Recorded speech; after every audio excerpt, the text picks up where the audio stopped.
Նախ ես կարճ ուզում եմ անդրադառնալ առաջին հանրապետությանը, որ չգիտի պատմությունը, նամանավանդ դուք էլ այն շերտին եք պատկանում, որ պատմաբանեք լավ էլ գիտեք։ Առաջին հանրապետություն ստեղծել են դաշնակցական հայրերը, որոնք որ նվիրումի անձնական նվիրումի շնորհիվ եւ գիտեք Ղարաքիլիսայի Բաշապարանի Սարդարապետի հերոսամարտերը, այդ հերոսամարտերից հետո ստեղծել են առաջին հանրապետությունը, որը հարյուրամյակներ մենք չենք ունեցել։ Պետականություն չենք ունեցել եւ այդպես արհամարական վերաբերվել առաջին հանրապետությանը, դուք եթե առաջին հանրապետությունը չներ, այդտեղ նստած կլնեիք։ Եվ կարևոր է որ մենք արժևոր ենք այն հաղթանակները, որ ունեցել ենք, որ դրա շնորհիվ է երկրորդ եւ երրորդ հանրապետությունները եղել։ Ես դրա մասին կարող եմ երկար խոսել, բայց քանի որ մի քանի հարց ունեմ եւ ժամանակի մեջ տեղավորվելու խնդիր ունեմ, հարցս հետեւյալն է։ Դուք պարոն Միրզոյան ասում եք, որ Վրաստանի հետ ունենք փայլուն հարաբերություններ, գործընկերային հարաբերություններ, դաշնակցային հարաբերություններ, աննախադեպ հարաբերություններ, բայց ամիսներ շարունակ մեր բեռնատարները կանգնած են Վրաստանում գյուղատեսական ապրանքներով եւ չեն կարողանում իրենց պարտականությունները, պայմանագրային պարտականությունները կատարել եւ բացյան երկրներ եւ ԵԱՏՄ երկրներ ապրանքը տանել։ Հարցս հետեւյալն է. արդյոք չեք տեսնում, որ այդտեղ կա քաղաքական խնդիր, այսինքն հենց այդ խնդիրն է պատճառ հանդիսանում, որ մեր տնտեսվարողները միլիարդավոր դրամների վնասներ են կրում եւ ի վերջո ասում եք գնում ենք հանդիպում ենք մենք էլ ենք տեսնում պատվիրակություններ ազգային ժողովի նաեւ վերջերս նաեւ Հայաստանում էր արտաքին գործերի փոխնախարարը այդ հանդիպումների ժամանակ ձեր վրացի գործընկերներին չեք ասում լավ ամոթ այսին չեք անում տարանցիկ բեռը ոնց կարելի է ամիսներ շարունակ այդտեղ կանգնացնել եւ այսքան վնասներ հասցնել մեր գյուղատնտեսությունը մեկ երկրորդ հարցը վերաբերվում է այսպես կոչված սահմանազատման եւ սահմանագծման գործընթացին ամիսներ շարունակ ասում էր որ այդ սահմանազատման սահմանագծման գործընթացը կսկսվի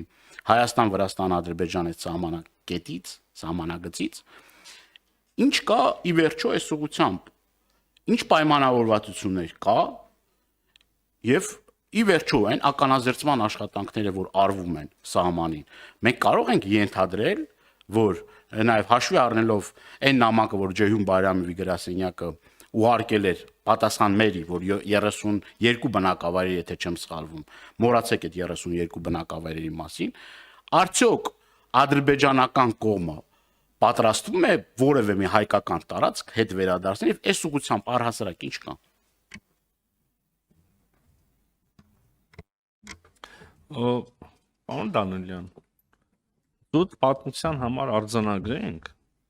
որ ես արհամարհական վերաբերմունք չունեմ առաջին հանրապետության նկատմամբ եւ իմ նախորդ խոսքերի որևէ դրվագով հիմք չեմ տվել այդպիսի եզրակացություն անել ես ուրիշ բանից եմ խոսել եմ այդ շրջանում բայց ձերոնց կողմից ստորագրված պայմանագրերից Մերոնք էլ են, բայց ձեր կուսակցությունից էին, իմ կուսակցությունից չէին։ Այ ես ձերոնց ավելի եմ համարում իմոնց, քան դուք։ Ես կարող եմ հիմա բացատրել։ Նայեք, շատ պարզա եւ բան, այս իմ եւ Տիկին Վարդյանի քննարկած հաճախակի թեմաներից է, բայց շատ հետաքրքիր թեմա է։ Այդ մարդիկ ցեղասպանություն անցնելով, հա, այդ հանրապետություն ունենալով, սկսելով 12000-ից, հետո ուրիշ ճանաչում, հետո վերջ ինչքան արևելքից ուրիշ պատերազմ, հարավից ուրիշ պարզա։ Ոչ մի պետականություն չէ աշխատում։ Ուզում եք եկեք նստեք ես գնամ։ Պարոն Դանիելյան, չիլնի։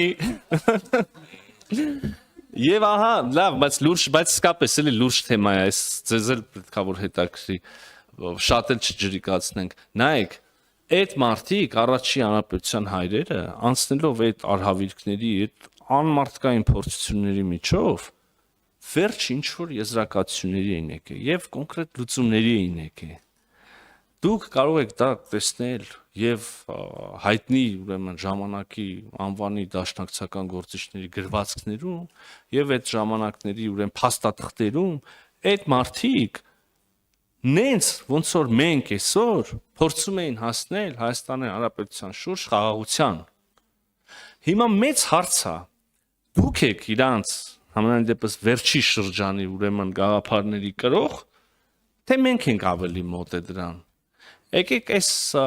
իսկապես պատմագիտական, բայց մի քիչ քաղաքագիտական, ուրեմն կամ քաղաքական մտքի վերլուծության տեսանկյունից շատ հետաքրքիր բան է։ Ես կառաջարկեի, եթե չգիտեմ, ուսանողներ կամ հետազոտողներ կան, որ այս թեմանով հետաքրքրում են, մի հատ նայեն, էլի։ Իրոք հիմի այսօրվա ԿՊՆ-ը իր գաղափարներով ավելի մոտ այդ օրերի դաշնակցությանը, թե դուք։ Բոլշևիկներին ինչ ոնց տվեցիք իշխանությունը բոլշևիկներին։ Հիմա էլ նույն բանն եք, հիմա ուզում եք դուք անեք։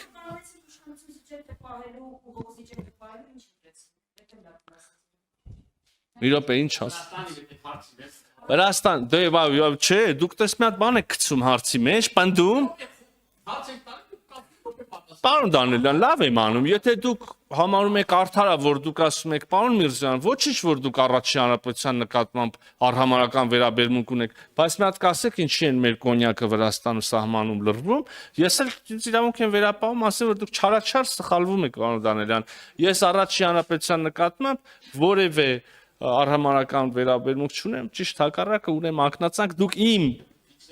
չի լինի, պարոն Դանիելյան, ես կպատասխանեմ ինչքան պետք է, դուք թեմա եք բարձրացրել, ես դա արծարծում եմ։ Եվ ինչ վերաբերվում է Բաշապարանի, Սարդարապետին եւ այլն, այս ճակատամարտերի նկատմամբ իմ որպես քաղաքացու եւ պատմաբանի գոնե վերաբերմունքը նաեւ իմ գրառումներում է, բանը թե թեժ չի լինի, արտահայտված թեժ չի լինի այդքան նենգափոխել։ Հիմա վերադառնանք բուն հարցին։ Ուրեմն այո, ես տեղյակ եմ մասնավորապես հայաստանյան կոնյակագործների արտադրանքից, որը բարդություններ ունի Վրաստանի սահմանը հատելու, ես գիտեմ նաև, որ համապատասխան ուրեմն գերատեսչությունների միջև քննարկումներ են ընթանում մեր կառավարության եւ իրենց,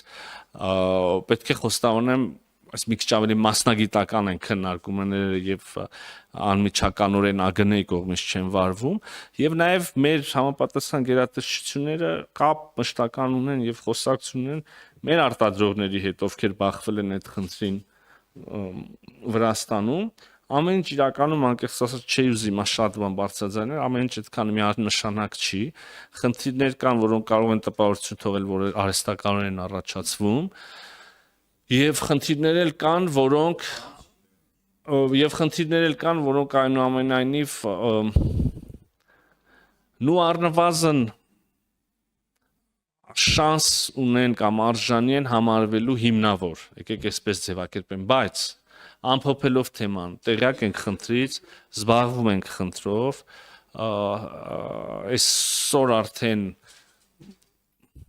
այսօր վաղը որոշակի շարժ կլինի, բայց ամբողջությամբ խնդիրը թերևս այսօր կամ վաղը չի լուծվի։ Ստեղ երևի կանգ առնեմ կոնկրետ այս թեմա։ Դե ստիպում եք ինձ ասել մի բան հանրային, որը ես չեմ ուզի ասեմ, կասեմ հետո, հա, եթե կարելի է, եթե իսկապես թեման հետաքրքիր է։ Լավ, շնորհակալություն, Դավիթ Կարապետյան։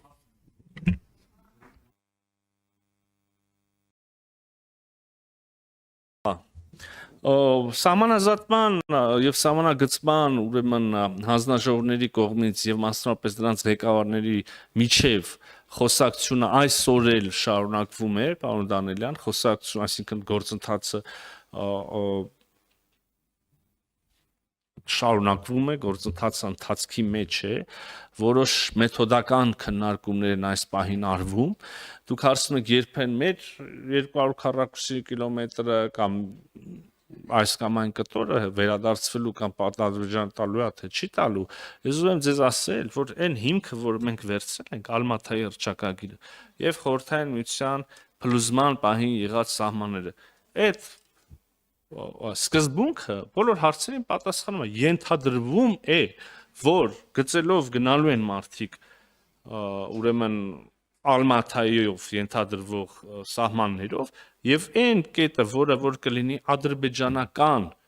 բայց կլինի մեր վերահսկողության ներքո ենթադրաբար պիտի վերադարձվի Ադրբեջանին, այն հատվածը, որը Հայաստանի սուվերեն տարածքաբայց գտնվում է Ադրբեջանի վերահսկողության ներքո, այս պայծության պիտի վերադարձվի Հայաստանին։ Սա է այդ հանձնաժողովների աշխատանքի իմաստը, թե այլ ինչ մոդիֆիկացիաներ կարող են լինել, այդ էլ չափ կա, որը, ասինքն, ես շատ տեսական եմ քննարկում հանրակրվեով որոշել եք, չորոշել եք, այդ արդեն հետո կերևա, բայց այս պահին ինչը որ պատկանել է Ադրբեջանին, պետքա վերադարձվի Ադրբեջանին, ինչը որ պատկանել է Հայաստանին, այսինքն իրավունքով, Հայաստանի սուվերեն տարածքա, պիտի վերադարձվի